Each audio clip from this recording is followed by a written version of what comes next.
Hello everyone! Welcome to another episode of Let's Have Renaissance with the Daykeepers. Thank you so much for joining us today. We hope you are enjoying your day wherever you are. I am Ito Otini. And I'm Makaya Otini, and today we're speaking with Dr. Michele Reale. Michele is an author, librarian, ethnographer, and editor of two literary magazines, Ovunque, Siamo, and Fern Review. She holds 3 master's degrees in English, library sciences, and creative writing, and teaches at Arcadia University. We're delighted to have her with us today.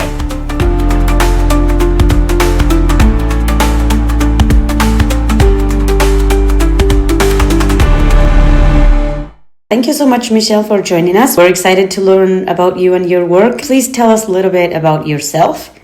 Oh, sure. And by the way, thank you very much for having me. I feel very honored. So I am a professor at Arcadia University, which is located in the suburbs of Philadelphia. I am a full professor, actually. I've been here for 22 years. I am kind of have a few roles here. So I am a professor librarian.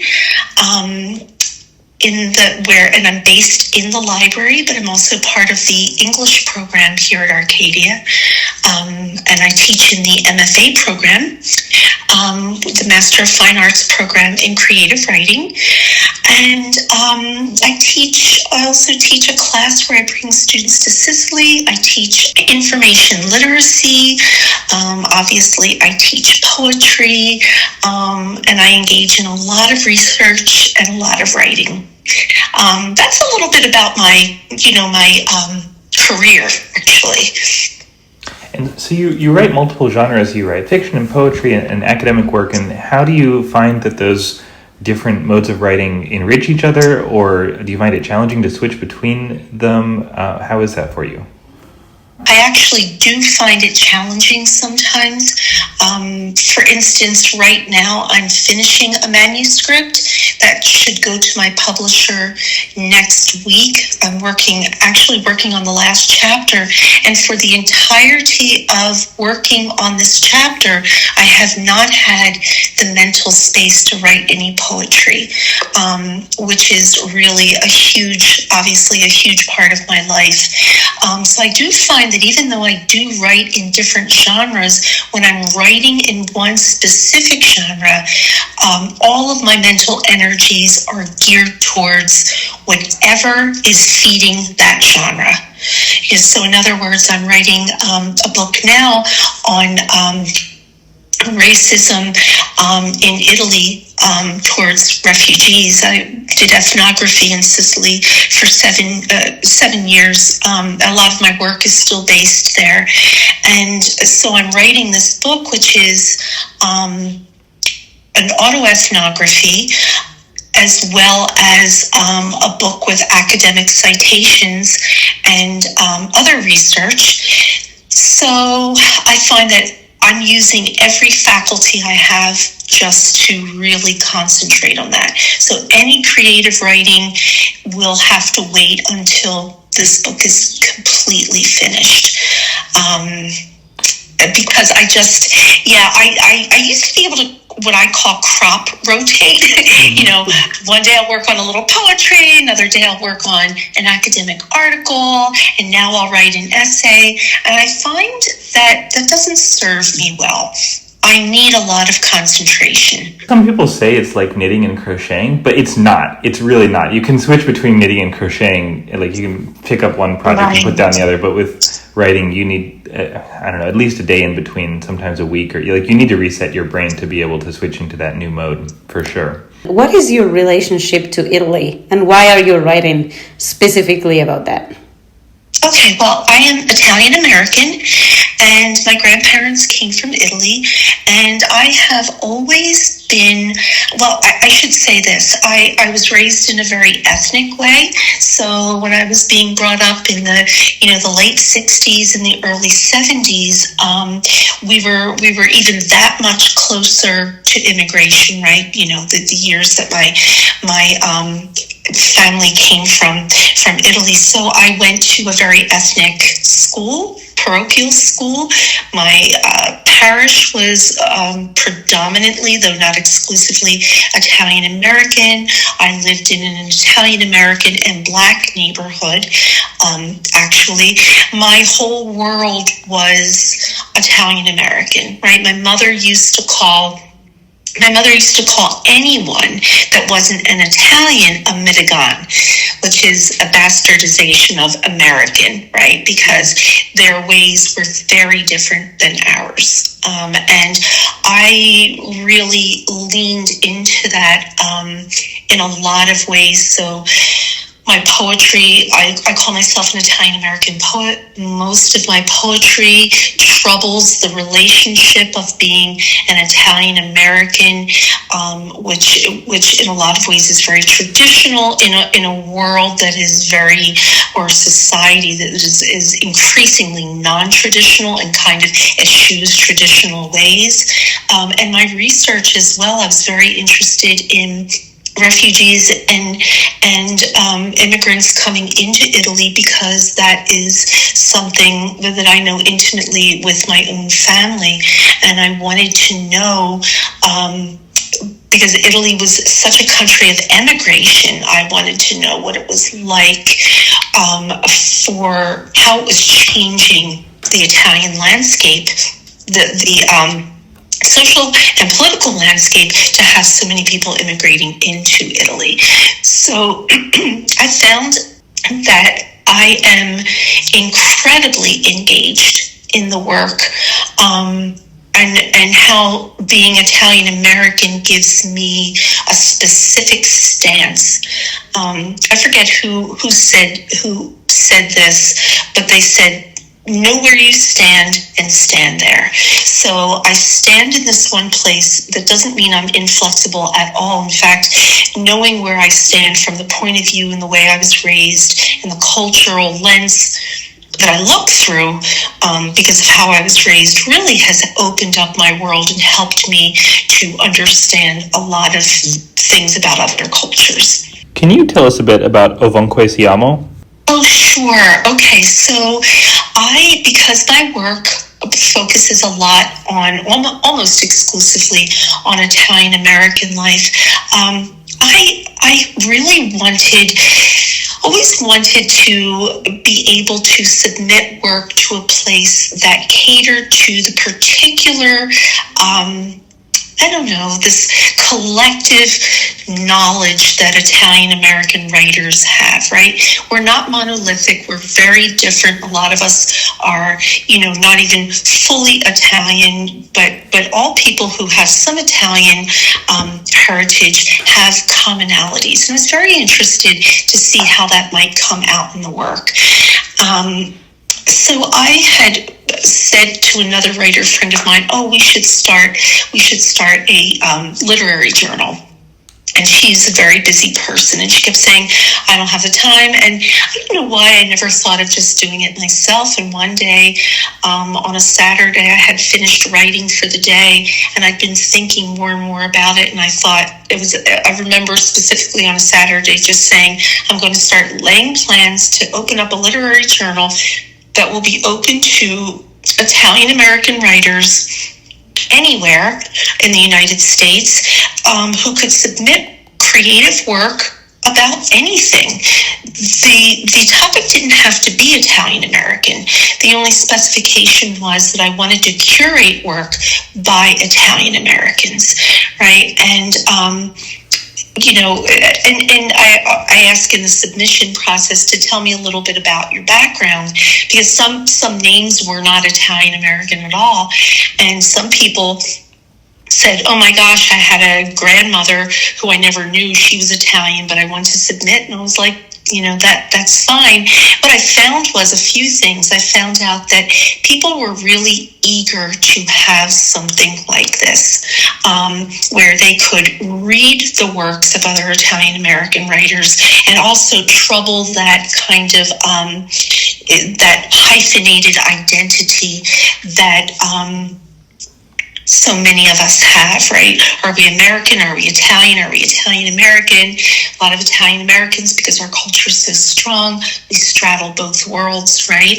So I got a lot of submissions where some people were writing about, their short stories were based in Italian American life, and some weren't. They just claimed to be Italian American. It's been about 10 years now I've been running this as the founding and managing editor, and I have a nonfiction and fiction editor and a poetry editor, and we work together, and we just have a lot of joy when we get submissions rolling in and people are expressing themselves in a variety of ways. And what trends do you see showing up in Italian American communities, and how do those trends manifest in the writing that you are receiving? The first thing that comes to my mind is that there are a lot of Italian Americans in the LGBTQ community that want to write from their specific points of view. They want to write about being gay or lesbian or queer or trans, and how that has intersected with a culture that is still very traditional in a lot of ways. So I see a trend of tradition being interpreted in different ways, right? So when we get submissions like that, we're seeing the push against a tradition that can sometimes hurt people because of its religiosity or its restrictiveness. And then I get submissions where you see people are kind of leaning in and digging in their heels into a tradition that was more prominent when they were young children, and they wish was still that same way because the world is changing so much. And it's been fascinating for us to see how the creation of an Italian American journal has opened up possibilities for Italian American writers to write in certain ways. You've also published some collaborative work. Can you talk about that and how collaborative work has enhanced your writing? I will tell you that I always tell people I don't play very well in the sandbox. I'm such a lone writer, but yes, I have collaborated a lot. I've learned to collaborate. I'm a bit of a control freak with my own projects and my own work, but I think any time that we have the opportunity to collaborate on a piece with another writer, we are enhancing our own experience. We can really, and I suffer from this, I will admit this, I can get really locked into my own way of thinking and be so convinced that what I am asserting, either whether it's in my poetry or in an essay or a book, that I have looked at things circumspectly, I will often find that when I'm collaborating with someone, they will point out these persistent blind spots that I have. So I always think that even if we don't like to collaborate or we're not comfortable doing it, I think for a writer, it almost always enhances the experience, and it definitely enhances the writing itself. And you've done, I think, both academic collaborations and poetic collaborations, right? And it's a bit more common. Yeah, it's a bit more common for academics to collaborate. You don't see poets collaborating as often. What was that like? Did you collaborate on individual poems, or did you put together collections where you and the other poet were each contributing poems? How did that work? Yeah, it's a I've never co-written a poem with someone, but I have worked on projects where we were given a theme and we were told to write to that theme, and then we all kind of talked about our work together and gave critique on on our interpretations of that theme. One book that was collaborative was written years ago called "Shut Up, Look Pretty," and that was published by she's a giant in the literary world, Roxane Gay, and Roxane actually put that project together, and I was one of the people that she chose to contribute, and it was basically short stories that we wrote about interpretations of being a woman in the world, right? And being a writer making their way in the world, and how our work is received, and how sometimes we're discounted. Our work is discounted because we're women. So that experience was wonderful. I mean, I got to read so many different things and from so many different points of view that I had never considered because they weren't my experience. So I really like that. I love when there's a writer who's prominent in the writing world, much like the two of you who are always propping up other writers, and as writers yourselves, you're not only working on your own work, but you're also always propping other writers up. I love when someone does that, calls together a bunch of writers and says, I've got an idea for this book, here's the theme, write what you will, let's see what comes of it, and then let's all come together. So that's always a good experience. I think our listeners would love to hear what did come together, so if you've got something available to read, an excerpt from either one of your collaborative books or from one of your solo projects, we would love to hear some if you would like to read some. Sure, I would be happy to, thank you. I would like to read a passage from my book called Volta, An Italian-American Reckoning with Race. And just to give a little preamble to what I'm about to read, this is in the chapter called Volta, I Always Knew There Would Come a Time. And what I'm going to relay here is an instance of a conversation that I had with an African-American colleague on campus a few years ago, and how I really did not understand something fundamental that I should have understood, and that I didn't understand until I embarked on a reckoning of myself and how I was raised with race. Okay, so I'm going to start now. There's a memory that I have relayed as a story, which I used to tell with great pride. A few years ago, I had the opportunity to have a friendly conversation with a Black colleague.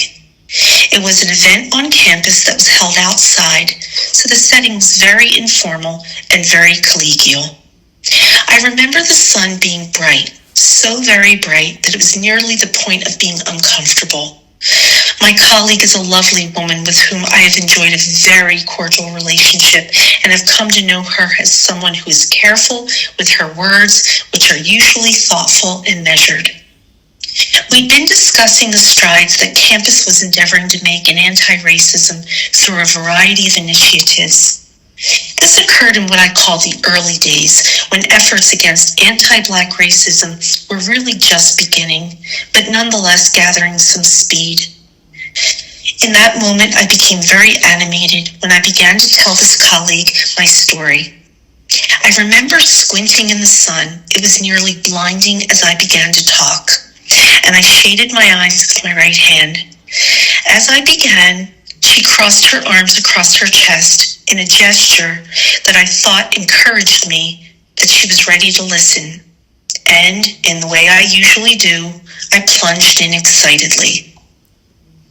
I told her, I come from a place where, in the early part of the 20th century, Italians and African Americans were not allowed to live in the center of our town, which was mainly reserved for German and Welsh inhabitants. Nearly all of my family members, both immediate and extended, lived on Wissahickon Avenue, Chestnut Street, and Locust Street in South Ambler, with a few living in West Ambler across the railroad tracks. Many of the African Americans were descendants of slaves from North Carolina. Many of the Italians came to the Ambler area recruited by Keesby and Madison, the well-known and rather notorious manufacturers of asbestos and asbestos products. These Italians suffered from extreme deprivation in the south of Italy, including censure by the Catholic Church and exploitation by the mafia and the Black Hand. These two groups had several things in common, one of which was they were both discriminated against and suspected of wrongdoing at every turn. I finished my story triumphantly, and now that I think embarrassingly, by exhorting to her, Italians and African Americans live side by side in my town, cooperatively and in relative harmony. I was perfectly serious. My colleague, well respected, and I might add, full of grace, merely said, with a slight quizzical tone, the recognition of which was in retrospect. That was her only response during my anecdote. Her eyes never left my face as I spoke. I felt a bit righteous to be able to tell her that story. But sadly, that story was fiction. No, I wasn't deliberately deceiving her. I would never do that. I was repeating a story that I had always been told by members of my family. It was a story that I had not bothered to question or trouble because, perhaps, I wanted to believe that my story would show that I and those from whom I came were and are not racist. But sadly, that would not be true. What I had never once stopped to think about was the high price of those smiles and that cooperation. Never stopped to think of the hierarchy of hate and how insidious it is and always has been. Never stopped to think of the privileged, downtrodden, and maligned though they were, that the Italian Americans had and how they undoubtedly used it against the African Americans. Racism was and still is a problem in the Italian American community. So that was a part showing the beginning of a process of reckoning for me. Michele, thank you so much for reading and thank you for coming on the podcast. We really enjoyed speaking with you and we hope our listeners enjoy learning about you and your work. We're going to link to Michele's bio on the Arcadia University website in the show notes so that you can learn more about her books, and her other projects. Thank you everyone for joining us. We hope you've enjoyed this episode and we hope you are enjoying your day wherever you are in the world. I am Ito Utini. And I'm Makaya Utini. And this is Let's Have a Renaissance, the Datekeepers podcast. Before we sign off, we would very much appreciate if you could do us a favor. Please subscribe, share, and like. The more you do for us, the more we can do for you. Help us connect and support our creative community by sharing this episode with your friends, families, connections on social media, and any other channels that you like to use. Stay tuned. We'll be back soon.